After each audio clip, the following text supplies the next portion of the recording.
adults and still have had to live with boil water advisories. And so in today's context, that is extremely chilling and unacceptable. Tonight, talks continue into the First Nations Clean Drinking Water Act. I'm thinking about all of the stories that are told here and the weight and the significance. With the National Day for Truth and Reconciliation coming up, we look at the 10th anniversary of the Canadian Museum for Human Rights. With that freedom, there's also the freedom of expression, the freedom of our history, the freedom of our perspective. And a long-serving First Nations leader is being recognized for his years of contributions to cultural awareness.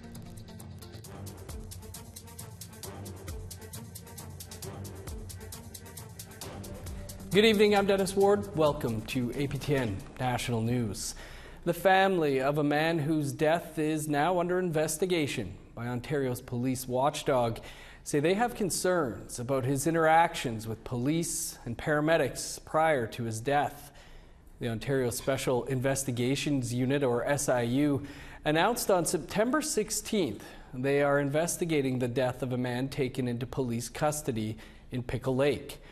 One of the man's daughters has confirmed to APTN News that the man was her father, Ronald Skunk of Mishkegoguming First Nation.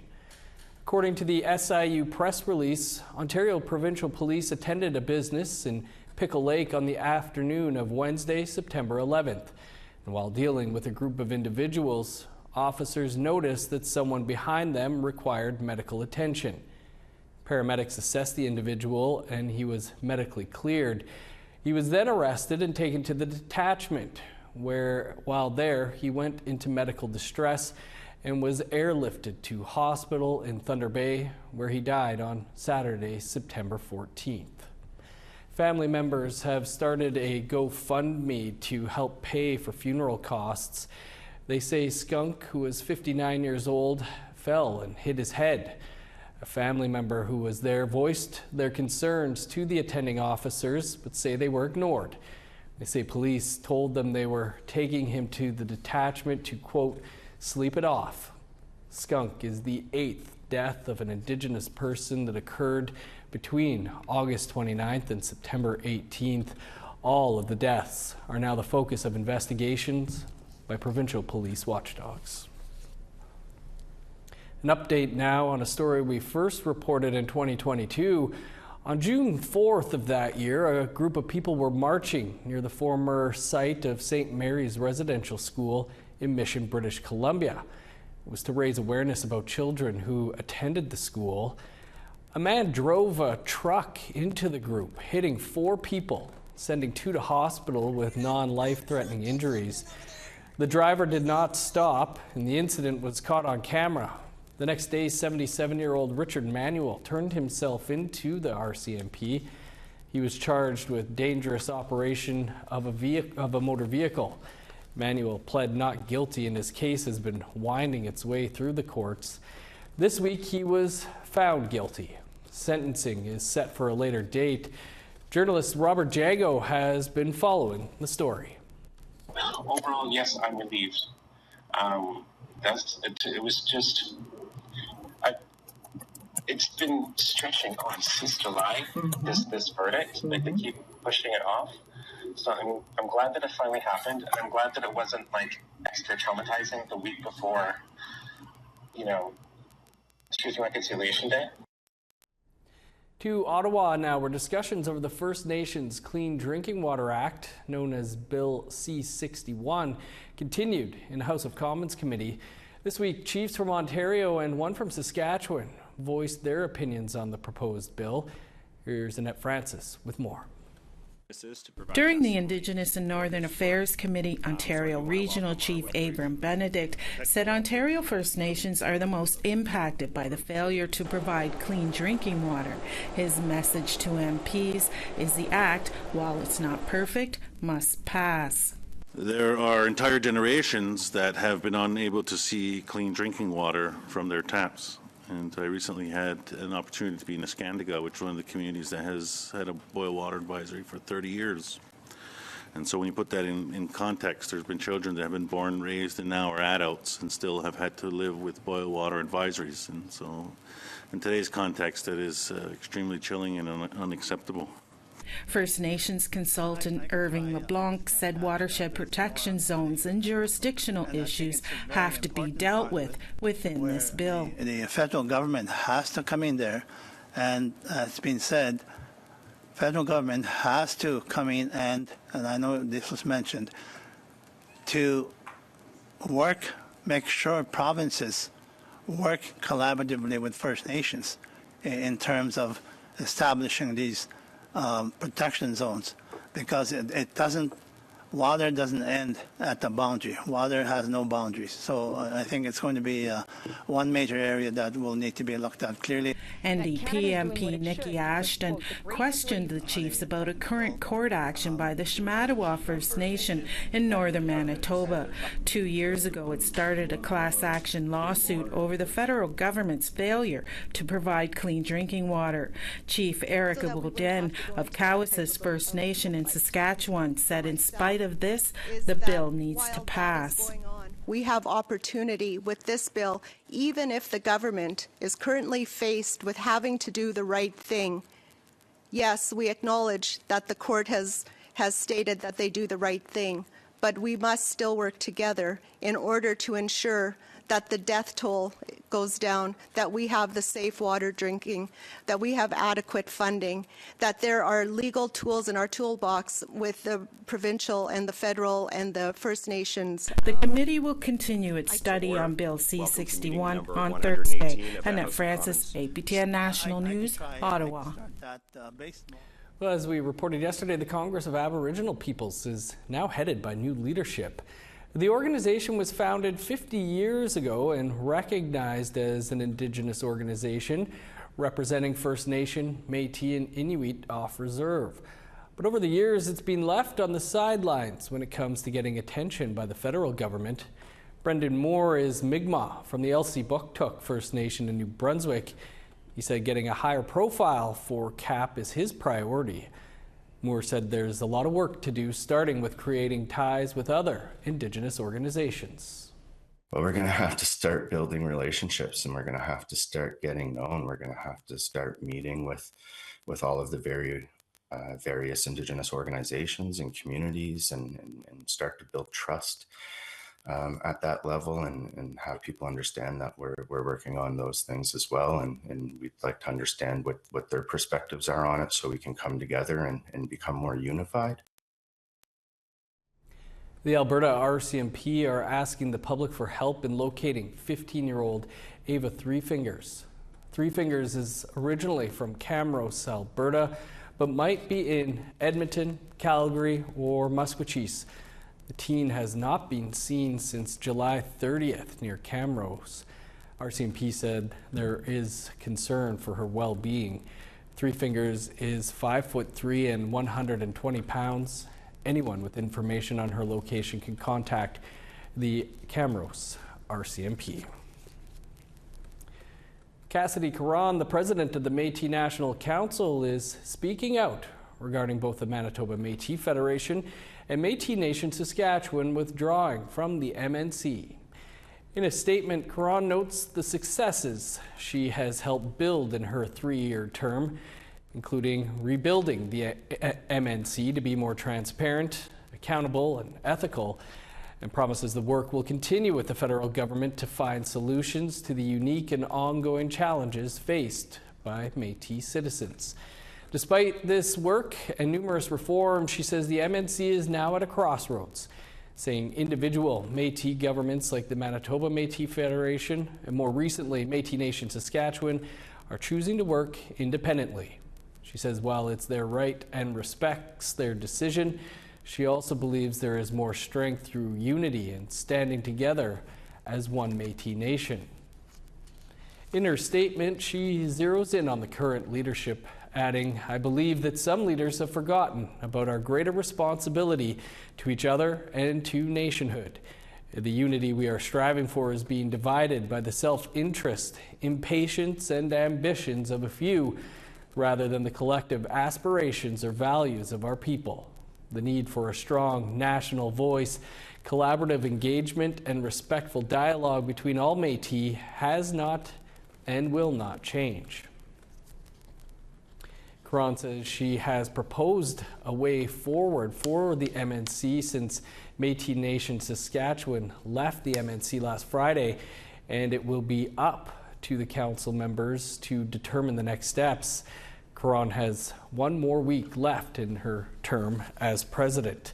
Meanwhile, the Chiefs of Ontario is publicly congratulating Métis Nation Saskatchewan on its decision to leave the Métis National Council and distance themselves from the Métis Nation of Ontario. They hope it will send a clear message to the federal government that the proposed Bill C-53 needs to be scrapped. If passed, the bill would recognize the MNO as a legitimate Section 35 rights-bearing nation. In a statement, Ontario Regional Chief Abraham Benedict said the Métis Nation of Ontario's claims have not stood up to scrutiny, and they are now seeing the repercussions, adding that, quote, the MNO is a group who has been getting away with making unfounded claims in First Nations, ancestral and treaty territories in Ontario for far too long. The Chiefs of Ontario say this is why both the Manitoba Métis Federation and the MNS have left, because the MNO continues to have a seat at the MNC table. Chief Benedict added it is a shame that the MNC continues to prop up the MNO despite two of its governing members withdrawing their membership as a result. The MNC was ordered by the court to take a position on whether the so-called MNO communities in Ontario are part of the historic Métis Nation, and was directed to conduct an internal review of the MNO communities.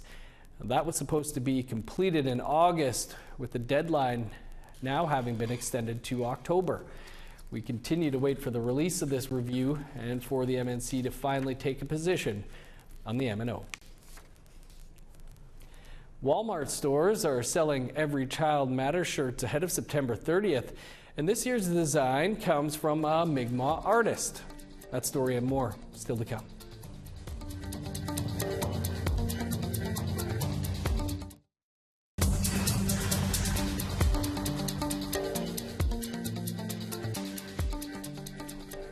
Welcome back. Well, as part of our ongoing coverage for the National Day for Truth and Reconciliation, we take a look at the Canadian Museum for Human Rights. They just celebrated 10 years of being open to the public, even opening a permanent space for the Truth and Reconciliation Commission's witness blanket. But as T.R. Wheatley shows us now, it wasn't always the space the Indigenous community embraced, especially when it came to the telling of the Indian residential school system. Feasting together is what Indigenous communities have done for centuries following traditional ceremonies.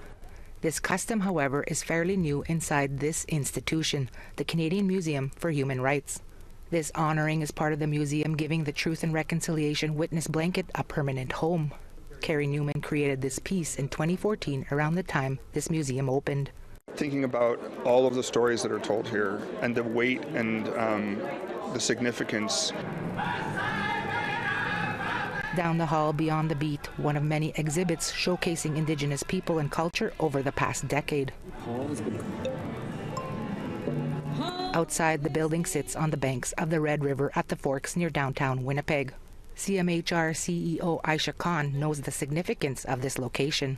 Treaty 1 territory, the birthplace and homeland of the Red River Métis, to be getting our water from Shoal Lake. It's never lost on me.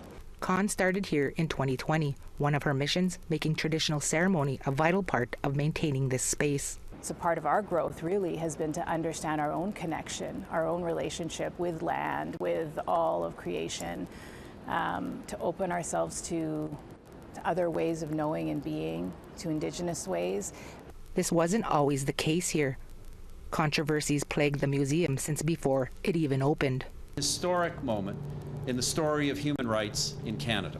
Winter 2008, a sod turning with Canada and Manitoba politicians of the time. Manitoba First Nations communities felt snubbed for not being included. Before you finish this building up, I hope. In 2011, First Nations members from Shoal Lake number 39 protested here. They said Winnipeg's drinking water came from their territory but left them with contaminated water. That same year, while excavating the site, workers discovered 1,000-year-old tribal artifacts. The community was in an uproar, saying proper traditional ceremony wasn't done. Then, in 2013, less than a year before it opened, museum officials said genocide would not be used to describe the residential school's era. Situations that led to this. September 19, 2014. Protests on opening day. Many saying the museum was sugarcoating history, making light of issues like residential schools. Amongst the crowd was activist Michael Champagne.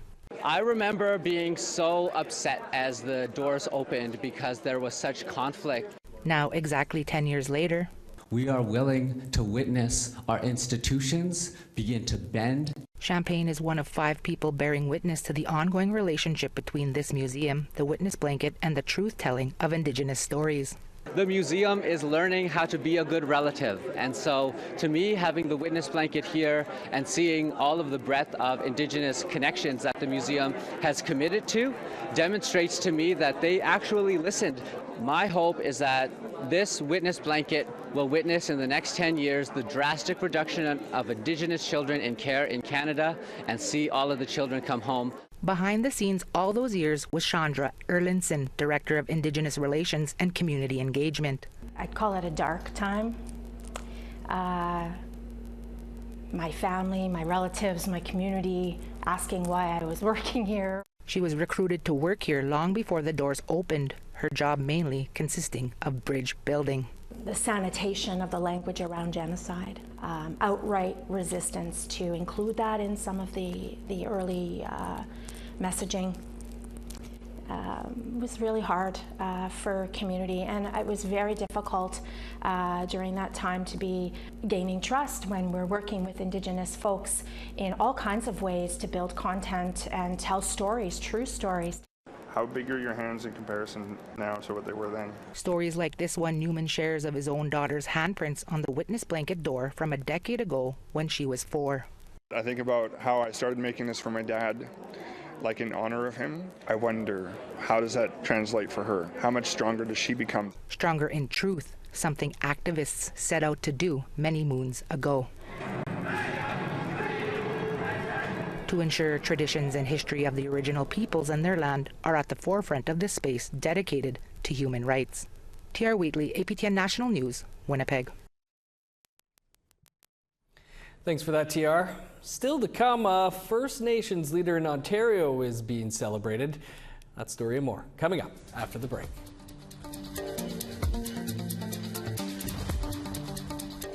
Welcome back. Time now for our photo of the day. This was the view for Sandra Seidel while taking an early morning walk along the Chief Peguis Trail in Winnipeg as a lone air balloon floats through the sky. Interesting. Thanks for that. Send your photos to share@aptn.ca for the chance to be our next photo of the day. Now let's take a look at tomorrow's weather forecast. Starting on the East Coast, showers and 20 in Halifax, 19 with rain in Charlottetown. 20 in Kuujjuaq, 15 in Nain. Showers and 16 in Montreal, rain and 14 in Val-d'Or. 21 with rain in Sault Ste. Marie, showers and 18 in North Bay. 23 for Thunder Bay and Sioux Lookout. In northern Manitoba, 20 in God's Lake, Thompson, and Norway House. Sunny and 26 in Winnipeg, sun's out and 27 in Dauphin. 30 under sunny skies in Regina and Swift Current. 28 in Meadow Lake, 25 in La Ronge. In northern Alberta, showers and 17 in High Level, rain and 18 in Fort Chip. 29 with rain in Edmonton, sunny and 30 in Lethbridge. Showers and 17 in Vancouver, 19 with rain in Kamloops. 12 with rain in Prince George, showers and 13 in Smithers. 5 with snow in Old Crow, 11 in Whitehorse.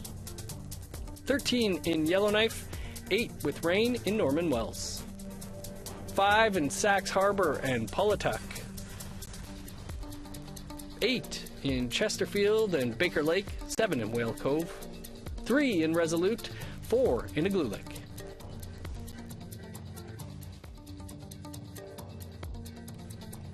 A long-serving First Nations leader and advocate is being recognized for his contributions to cultural awareness.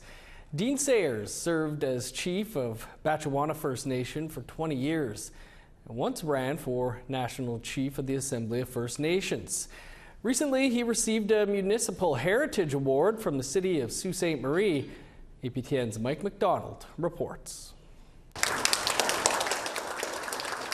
It was in front of a predominantly non-Indigenous audience that former Batchewana Chief Dean Sayers received his award. It's a position he frequently finds himself in. Organizations, the groups that I speak to now are mainstream Canadian people that are hungry for the perspective that might come from one of the Indigenous people in the area.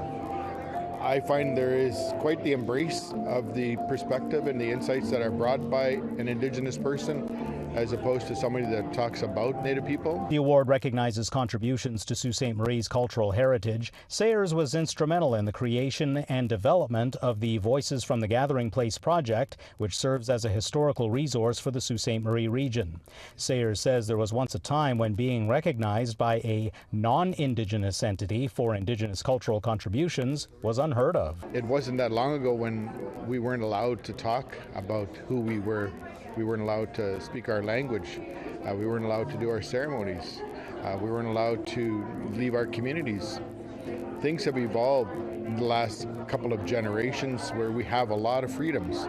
But with that freedom, there's also the freedom of expression, the freedom of our history, the freedom of our perspective. Sayers says the award comes in the spirit of reconciliation, and he hopes it plants the seeds to allow Indigenous people to reclaim our rightful place in society. Mike McDonald, APTN National News, Sault Ste. Marie. Thanks, Mike. Congrats, Dean. A new health and wellness center has opened in Old Crow, the Yukon's most northern and only fly-in community. Old Crow is home to the Vundut-Gwitchin First Nation. The new health center replaces an outdated facility from the 1970s. It will offer a range of health and social services, including primary health care, mental health and substance use counseling, home care and family support programs.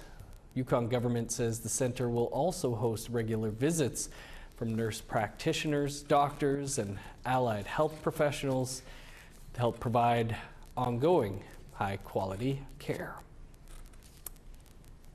Good stuff. Well, that's all the time we have for your APTN National News for this Tuesday. For much more, you can head on over to our website, aptnnews.ca, and be sure to join Creason at 1 p.m. Eastern Time here tomorrow for your first look at the day's news. I'm Dennis Ward. Marcy McGuitch, thanks for being with us. Stick around for an encore presentation of Face to Face. Our guest tonight is Cody Lightning, and we discuss his career and the hilarious mockumentary, Hey Victor. That's next. Have a good night.